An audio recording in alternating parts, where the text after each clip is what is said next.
Hi there. I wanted to talk today about something that has been on my mind for quite some time, and just to kind of flesh out some ideas.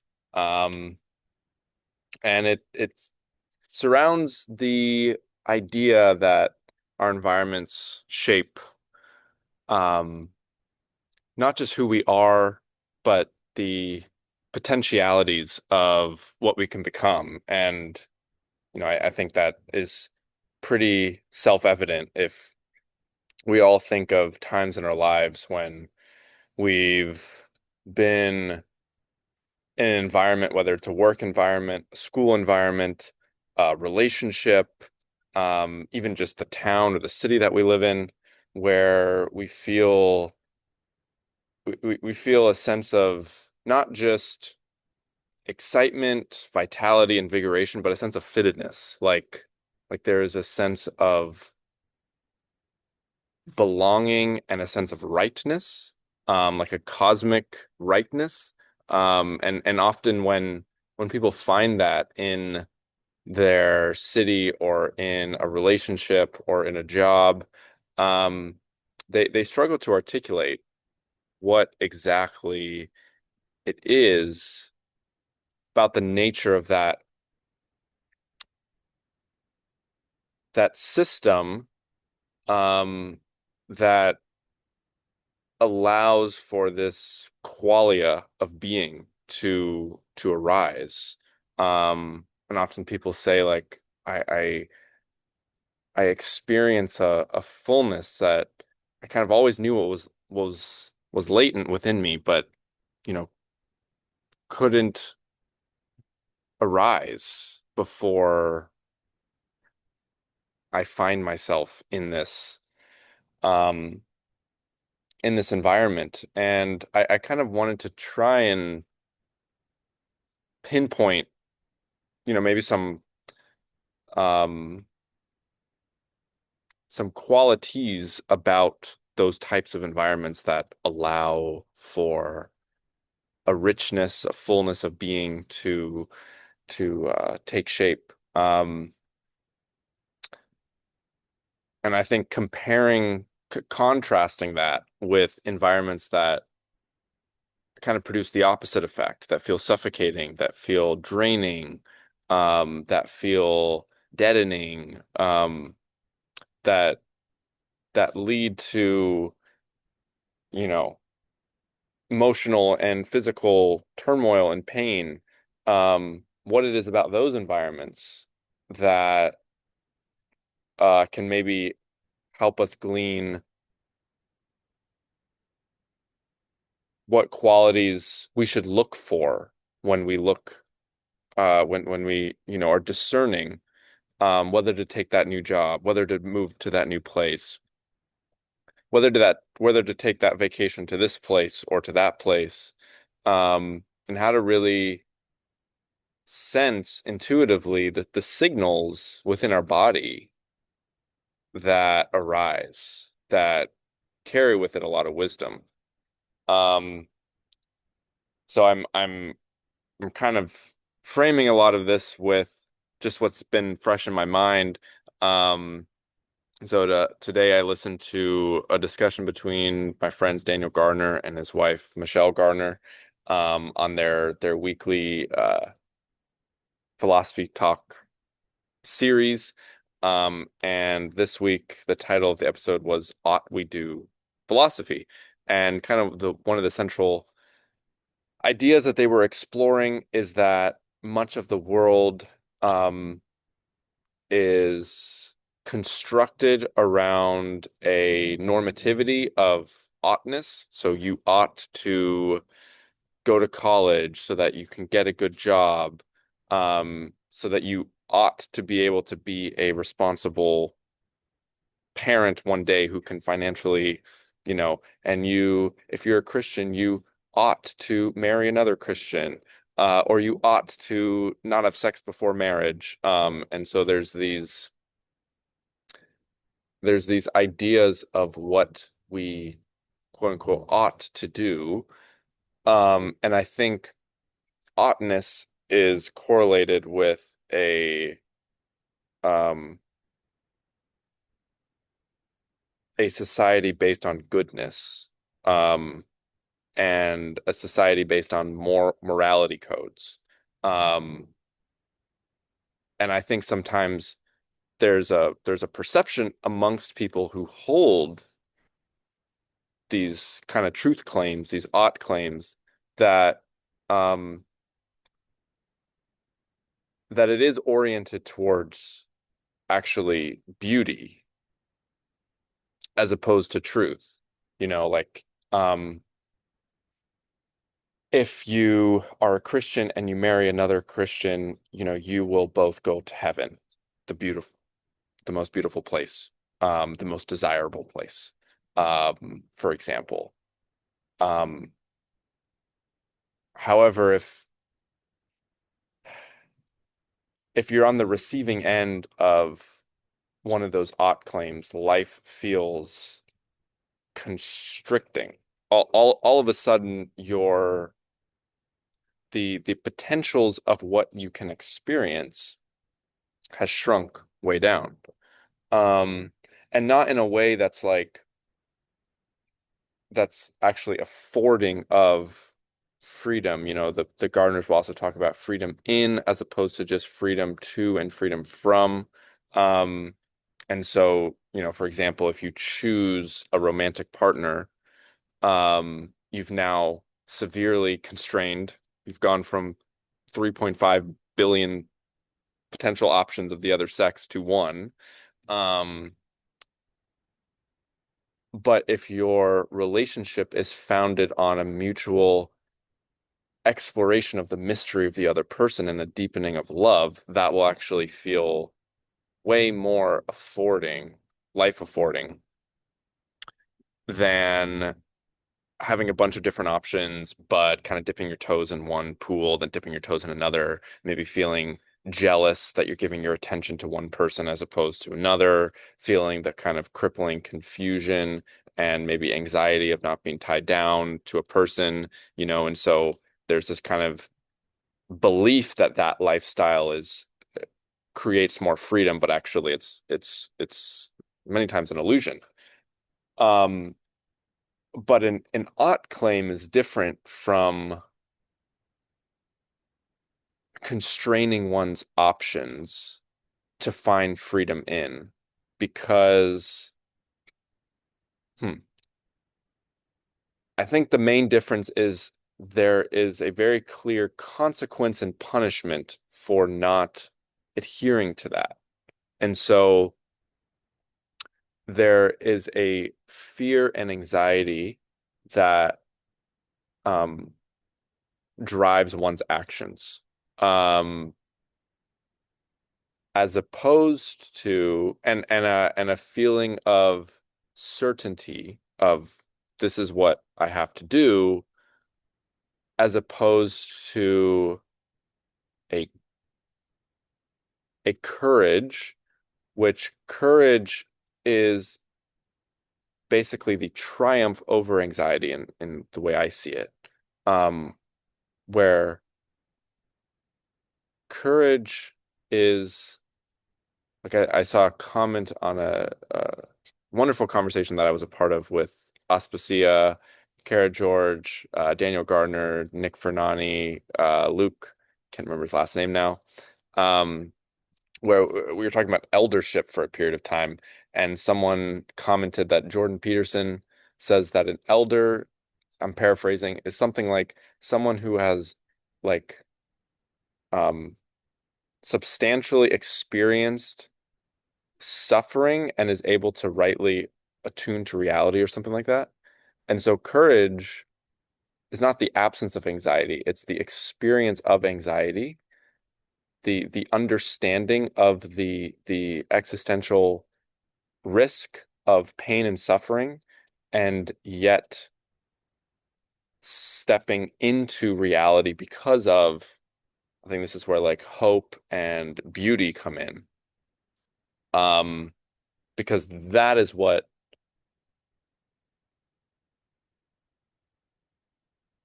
allows someone to, in the face of danger, be courageous, is they believe in the triumph of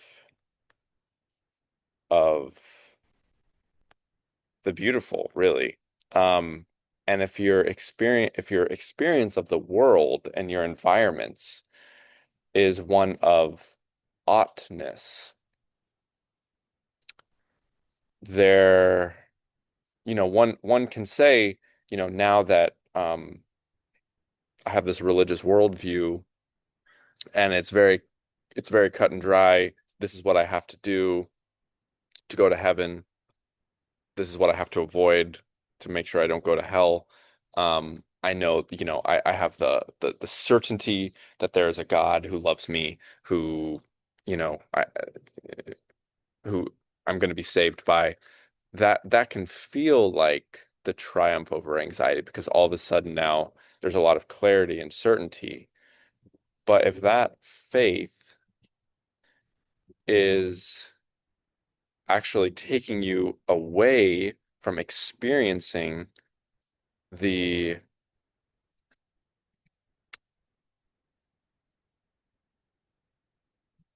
experience the potential for death and pain and doubt, then it's a real pseudo form of faith, and it's actually an enclosure and an insulation from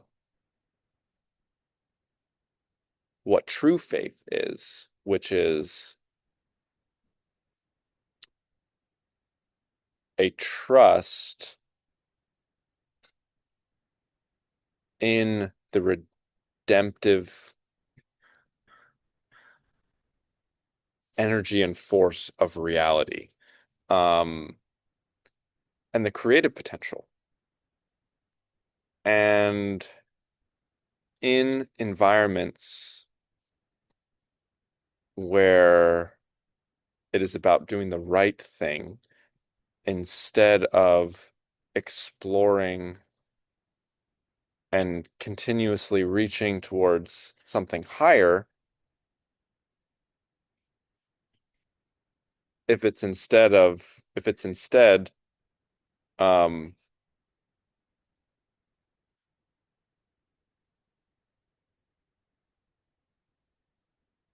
there's this very clear ladder.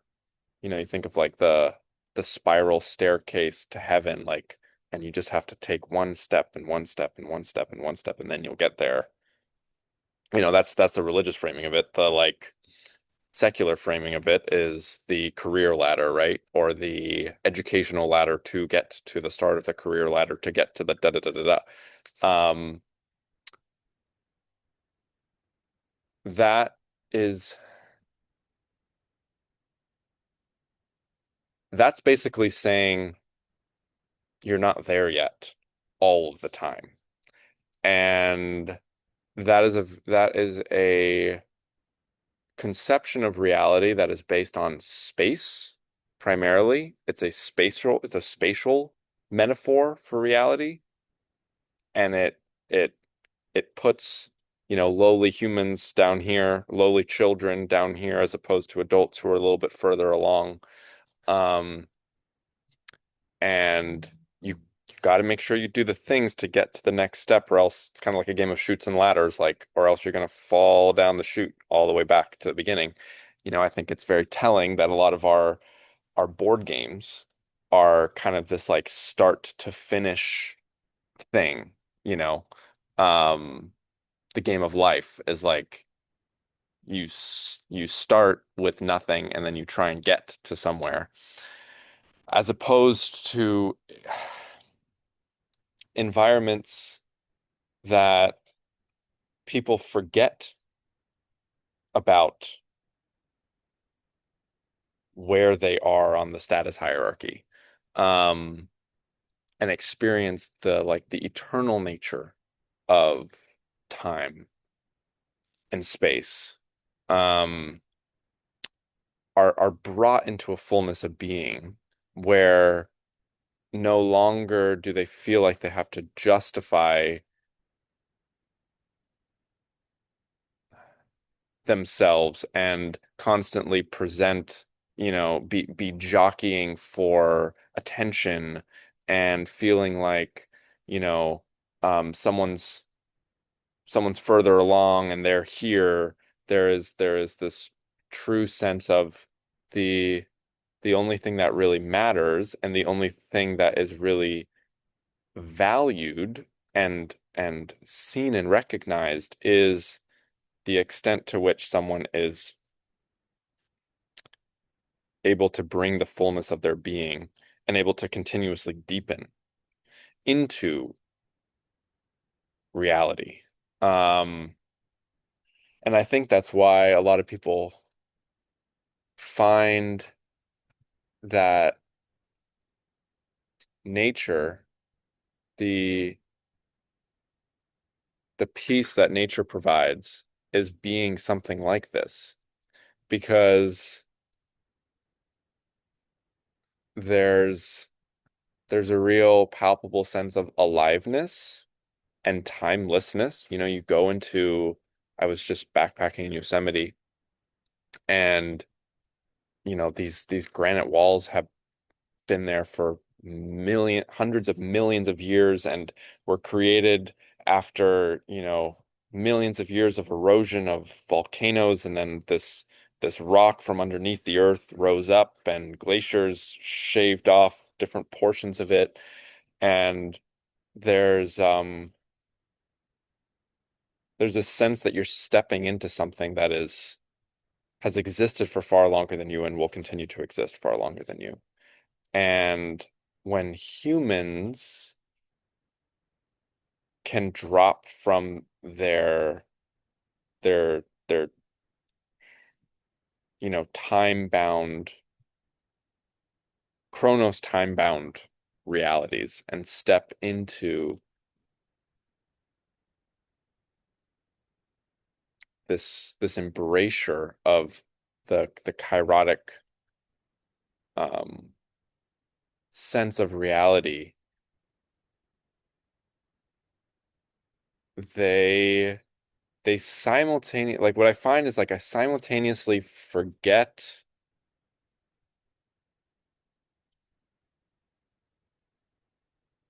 I forget myself, and I forget the kind of, the kind of duties of the world, but I'm also brought into more intimate connection with them. Um, so I think there's sometimes the temptation of, losing yourself in a creative pursuit, or losing yourself in a conversation or something, and then, like, forgetting about your life. And that's very possible. And I don't think that's always a bad thing. I think we need spaces where we are allowed and permitted to surrender um the kind of quotidian tasks to enter into a truly creative space. But I think a an environment that is truly life affirming will bring someone into deeper contact with their life, all aspects of their life. Um, and there's yeah, there's a sense of life is play. Like, work can be playful, um, towards a noble aim, a beautiful aim. Um, but it can be invigorated with a real sense